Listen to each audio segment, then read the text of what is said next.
প্রিয় নবী হযরত মুহাম্মদ সাল্লাল্লাহু আলাইহি ওয়াসাল্লাম বলেছেন যে তোমরা খুব বেশি খেতে চাইলে এক ভাগ খাও, মানে বেশি খেতে চাইলে আর কি, মানে তুমি যদি খেতেই চাও তাহলে কি 3 ভাগের 1 ভাগ খাবার খাও, আর 1 ভাগ পানি খাও, আর 1 ভাগ খালি রাখো। তো এখন আমরা যদি ধরেন খাইতে যাই কোনো লিমিট ছাড়া খাইয়ে ফেলি তাহলে সেটা কি ভালো হবে? তারপর বলা হয়েছে তোমরা ক্ষুধা লাগলে খাও, ক্ষুধা থাকতে থাকতে খাওয়া শেষ করো। এখন যদি আমি খাইতেই থাকি, মানে সকালে একবার খাইলাম, একটু পরে আবার খাইলাম, দুপুরে আবার খাইলাম, কইতে পারেন যে আমার তো মেলা ক্ষুধা লাগে। এখন এটা তো নর্মাল ক্ষুধা না, এটা তো অ্যাবনর্মাল ক্ষুধা, এটা একটা রোগ।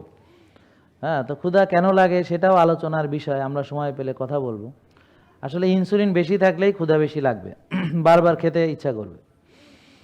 আর যে খাবারগুলো খায়, খবিশ খাবার খেলে আমার ক্ষুধা মিটবে না, আমার শরীর যথেষ্ট পুষ্টি পাবে না, তো সে আরও খাইতে বলবে, বলে তুমি আরও খাও। এছাড়াও স্ট্রেস একটা ফ্যাক্টর আছে, স্লিপ কোয়ালিটি একটা ফ্যাক্টর আছে, আরও অনেক ফ্যাক্টর আছে, বা অনেকের খাবার দেখলেই ক্ষুধা লাগে, চোখের ক্ষুধা আছে, কারো মনের ক্ষুধা আছে। হ্যাঁ, তো এরকম অনেক ধরনের ক্ষুধাই আছে। আর যারা ইনসুলিন নেয় বা ডায়াবেটিসের ওষুধ খায় তাদের একটু পরপর ক্ষুধা লাগবে, কারণ এটা ইনসুলিনের প্রভাবে হবে। তো যাই হোক, এখন ক্ষুধা লাগলে খেতে বলা হয়েছে, ক্ষুধা থাকতে থাকতে খাওয়া শেষ করতে বলা হয়েছে। কে বলেছে? প্রিয় নবী হযরত মুহাম্মদ সাল্লাল্লাহু আলাইহি ওয়াসাল্লাম, তিনি বলেছেন। এবং তিনি বলেছেন যে মানুষ একটি পাত্র খুব খারাপভাবে পূর্ণ করে, সেটা হলো তার পাকস্থলী বা পেট।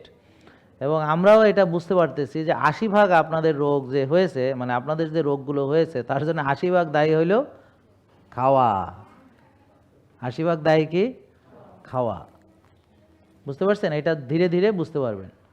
কেননা আমরা দেখেছি এখন সাধারণভাবে আমরা একটা মধ্যবিত্ত, নিম্ন মধ্যবিত্ত ফ্যামিলি বা উচ্চবিত্ত যাই হই, তা আমরা কি খাই? সকালে রুটি খাই, তাহলে রুটিটা ওই আটা, তারপর সাথে হয়তো আলু খাই, আলুটা হলো তো শর্করা এবং সেটাও ওই জমি থেকে আসা, সাথে সয়াবিন তেল দিয়ে রান্না করি, ঠিক আছে? বা কেউ পরোটা খায়, ডিম খাই ফার্মের, নাকি এরকমই তো আমাদের একটা নাস্তা।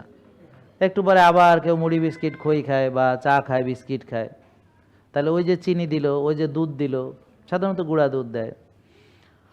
তারপর হচ্ছে সে গরুর ক্ষেত্রেও একই রকম, একটা গরু ঘাস খায়, দেশি জাত এবং স্লিম ফিগার, রোদে যায়, হাঁটাচলা করে, তাইলে ন্যাচারালভাবে বড় হয়েছে, তার দুধ কতটুকু হইতে পারে? সামান্য, বেশি দুধ হয় না।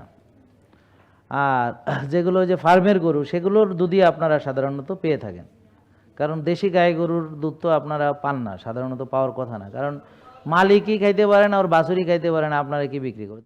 জেকে লাইফস্টাইল লিমিটেড, ওষুধ মুক্ত সুস্থ জীবন।